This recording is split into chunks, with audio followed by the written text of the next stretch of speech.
Assalamualaikum warahmatullahi wabarakatuh. Teman-teman, kita berjumpa kembali. Dalam video kali ini kita akan kembali mempelajari bahasa Arab, bahasa yang digunakan dalam memahami ajaran-ajaran Islam. Jadi bahasa Arab ini adalah bahasa yang penting ya, karena umat Islam ini sangat membutuhkan bahasa Arab ini untuk memahami ajaran-ajaran agamanya, terutama yang tertuang di dalam Al-Quran dan hadis. Keduanya ini adalah berbahasa Arab, sehingga tanpa memahami bahasa Arab, tanpa mengerti bahasa Arab, maka mustahil kita akan bisa memahami Al-Quran dan hadis. Nah, karena itu sedikit banyaknya kita harus tahu ya tentang bahasa Arab, baik itu hurufnya, angkanya, ataupun lebih-lebih pengertiannya ya. Nah, dalam video kali ini kita akan sedikit belajar bahasa Arab yang nanti akan disusul oleh video-video yang lainnya. Nah, di pertemuan ini kita akan memahami atau belajar tentang kalimat dalam bahasa Arab ya. Kalimat dalam bahasa Arab ini disebut sebagai kalam. Apa teman-teman? Kalam. Kalau kita kasih ungkapan lengkapnya al-kalam ya. Dalam bahasa Arab kalimat itu adalah kalam. Kalimat ini adalah pernyataan ya yang punya pengertian yang bisa dipahami oleh orang gitu ya, yang terdiri dari susunan kata, beberapa kata begitu. Nah, dalam bahasa Arab kalimat ini juga atau kalam tadi disebut itu juga memiliki pengertian yang hampir sama. Dia harus bisa membuat orang lain paham ya. Nah, bagaimana agar kalam atau kalimat dalam bahasa Arab ini bisa dipahami oleh orang lain? Ini harus ada susunannya, kemudian ada polanya, teman-teman. Nah, ilmu yang mempelajari tentang pola susunan kalimat, susunan pernyataan dalam bahasa Arab ini disebut dengan ilmu nahwu. Jadi dalam video ini sebenarnya kita sedikit banyak akan belajar tentang ilmu nahwu ya, yang paling dasar tentunya, yaitu tentang kalam atau al-kalam. Nah, apa itu kalam? Kita akan coba mempelajarinya ya. Definisi kalam dulu dah. Kalam secara bahasa ya tentu saja apa yang kita ucapkan ya, tetapi kalau dalam bahasa Indonesia ya setara dengan kalimat. Nah, kalau menurut para ahli bahasa Arab, khususnya bidang studi ilmu nahwu, yang namanya kalam ini adalah al-lafdhu al-mufidu al-murakkabu bil wad'i. Apa teman-teman? Al-lafdhu al-mufidu al-murakkabu bil wad'i. Ini definisi dari kalam. Kalau diartikan, kalau diterjemahkan, kalam ini adalah kata ya yang punya makna atau bermakna, yang disusun ya, tidak bisa hanya satu kata saja, tapi harus disusun. Kemudian berikutnya adalah sesuai dengan kaidah. Ada kata-kata yang disusun tapi tidak sesuai dengan kaidah sehingga orang tidak bisa memahaminya. Ini juga sebenarnya berlaku juga di dalam bahasa Indonesia. Misalnya dalam bahasa Indonesia itu susunannya harus subjek, predikat, objek ya. Saya masuk rumah. Nah, kalau kata-katanya tidak terdiri subjek, predikat, objek, maka ini akan menjadi sulit dipahami. Misalnya rumah, mobil, motor. Apa maunya? Tentu saja tidak bisa dipahami secara jelas ya apa maksudnya. Tetapi ketika susunan itu terdiri dari kata kerja, kata benda, kemudian objek ya, maka ini akan memberikan suatu pengertian. Nah, demikian pula dalam bahasa Arab ya. Jadi dia harus disusun lalu memberikan informasi yang atau bisa dipahami pesannya. Biar bisa dipahami pesannya, maka dia harus sesuai dengan kaidah. Nah, kaidah-kaidah susunan pernyataan, susunan kata ini dalam bahasa Arab disebut dengan dipelajari dalam ilmu nahwu ya. Nah, dalam bahasa Arab kalimat ya atau al-kalam tadi itu ini tersusun pada umumnya dari 3 jenis kata ya. Ada 3 jenis kata dalam bahasa Arab. Yang pertama adalah kata benda atau disebut kalimat isim, ya. Yang kedua adalah kata kerja atau disebut kalimat fi'il. Dan yang ketiga adalah sebuah partikel, ya, tambahan atau kata sambung begitu. Ini disebut sebagai kalimat huruf, ya. Jadi kalau dalam bahasa Arab kalimat, ya, pernyataan itu disebut dengan al-kalam. Untuk kata ini disebut dengan kalimat. Ini sedikit berbeda dengan bahasa Indonesia. Nah, kalau tadi saya bilang yang namanya kalimat dalam bahasa Arab itu disusun dari 3 jenis kata, ya. Ada kalimat fi'il, kalimat isim, dan kalimat huruf. Apa sih sebenarnya kata atau kata benda atau kata kerja atau kata sambung tadi itu? Nah, kita akan coba bahas satu persatu, ya, teman-teman.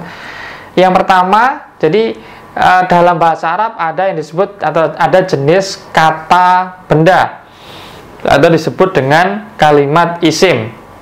Dalam bahasa Arab yang disebut kalimat isim ini adalah kalimat atau kata yang bermakna, ya, dan tidak disertai keterangan waktu.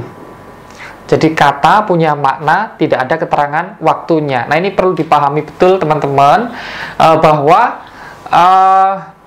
kita dalam bahasa Indonesia kata kerja atau kata benda ini tidak ada keterangan waktunya, ya. Misalnya makan aktivitas makan kita itu, ya. Ketika saya mengatakan saya makan, di sini tidak ada penjelasan apakah telah makan atau sedang makan atau akan makan.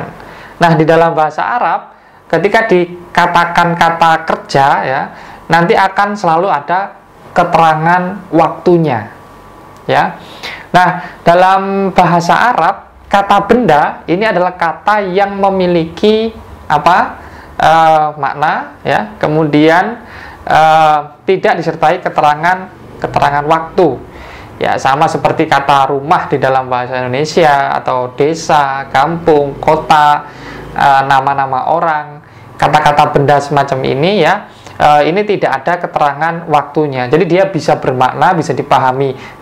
Kata ini bisa dipahami, tetapi tidak ada keterangan waktunya. Jadi kalau ada kata semacam itu dalam bahasa Arab, maka dia masuknya ke dalam kategori kalimat isim, ya. Kita ambil contoh, teman-teman. Di dalam surat Al-Fatihah ini ada beberapa bentuk kalimat isim, ya. Misalnya dalam ayat kedua dalam surat Al-Fatihah, ya, di sana dikatakan alhamdulillahirabbil alamin, ya, alhamdulillahirabbil alamin. Dalam pernyataan ini kalau kita terjemahkan, segala puji milik Allah, Tuhan pencipta alam semesta.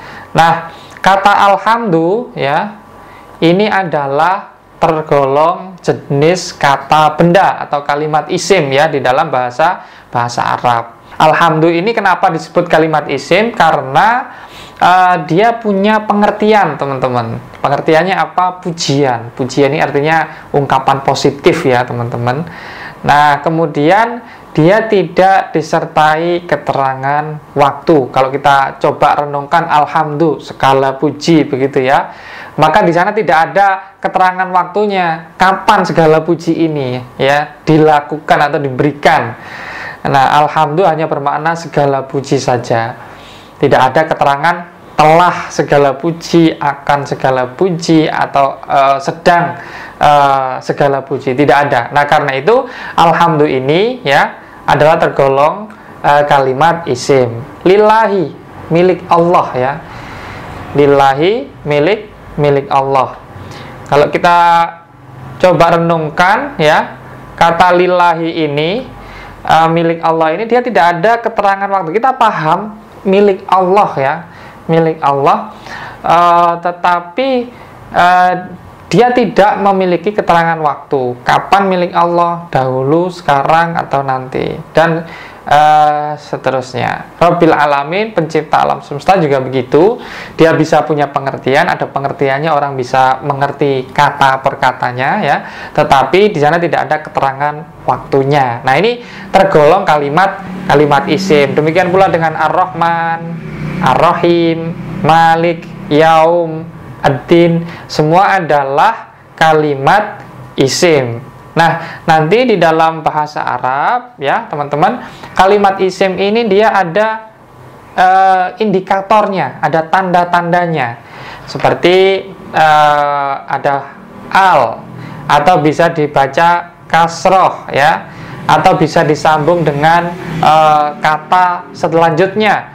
Nah, ini adalah indikator sebuah kata ya dalam bahasa Arab tergolong ya jenis kata benda atau kalimat isim. Ini akan kita bahas dalam satu video khusus insya Allah.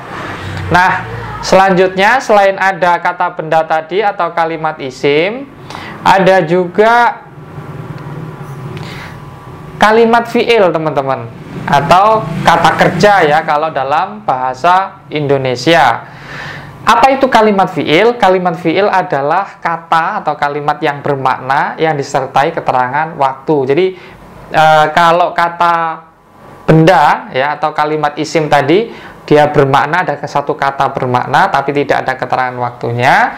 Kalau kata kerja atau kalimat fi'il dalam bahasa Arab ini adalah kata yang punya keterangan waktu ya. Dia bermakna dan terdapat keterangan waktunya. Sebagai contoh, kita kembali ke surat Al-Fatihah ya teman-teman. Contohnya kata na'budu. Dalam surat Al-Fatihah ini ada kata-kata iyyaka na'budu ya, wa iyyaka nasta'in. Ada dua, na'budu dan nasta'in. Kalau kita terjemahkan iyyaka na'budu ya, artinya hanya kepada engkau, na'budu kami sedang dan akan menyembah ya. Wa iyyaka nasta'in, dan hanya kepada engkau ya Allah kami sedang dan akan meminta pertolongan. Nah, ketika kita pahami ungkapan na'budu ini ya ataupun nasta'in, jadi di sana ada kata yang bermakna ya. Misalnya na'budu ini maknanya adalah menyembah ya, beribadah, entah bentuknya sujud ataupun lain sebagainya. Nah, ini adalah bentuk pekerjaan, bentuk aktivitas ya. Nah, selain ada aktivitas juga ada keterangan waktunya teman-teman. Dalam konteks na'budu, keterangan waktunya adalah sekarang, sedang ya, dan akan datang ya. Nah, ini disebut sebagai kata kerja mudhari. Kata kerja apa? Mudhari. Nah, ini menunjukkan bahwa kata na'budu dan nasta'in ini adalah tergolong kalimat fi'il atau kata kerja. Baik, itu untuk jenis kata yang kedua dalam bahasa Arab. Nah, secara lafziyah ya, kalimat fi'il nanti ada beberapa indikator. Salah satunya misalnya dia didahului oleh huruf 4 ya, huruf mudhoro'ah yang 4. Apa saja hurufnya? Yaitu ya, nun ya, kemudian alif, hurufnya adalah ana itu. Jadi pertama adalah hamzah a ya, kemudian nun, yang ketiga ya, dan yang terakhir adalah ta. Jadi ketika ada kata kerja di dalam bahasa Arab itu diawali oleh salah satu huruf hamzah, nun, ya, ta, diawali oleh salah satu huruf ini, maka dia kemungkinan besar adalah kata kerja atau kalimat fi'il ya teman-teman. Nah, oke, selanjutnya kita akan masuk ke jenis kata yang terakhir, yaitu kalimat huruf. Kalimat huruf ini kata ya yang dia tidak memenuhi kriteria isim dan fi'il ya, dia tidak masuk ke dalam bagian kata benda maupun kata kerja. Pertama, dia tidak masuk ke dalam kategori atau jenis kalimat isim. Dia tidak memiliki makna kalau tidak disambung dengan kata yang lainnya, ya.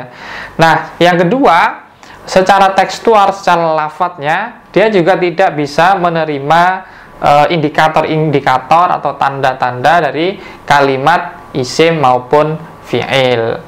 Nah, contohnya apa nih, teman-teman? Contohnya dari kalimat huruf ini adalah, kita ambil dari contohnya dari surat Al-Fatihah juga, ya. Ada kata bismillahi. Dalam bismillah ini huruf pertamanya adalah huruf ba, bi.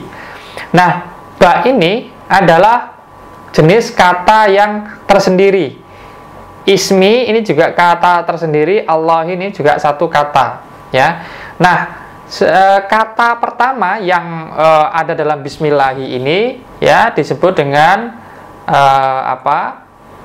kalimat huruf, ya, kalimat huruf.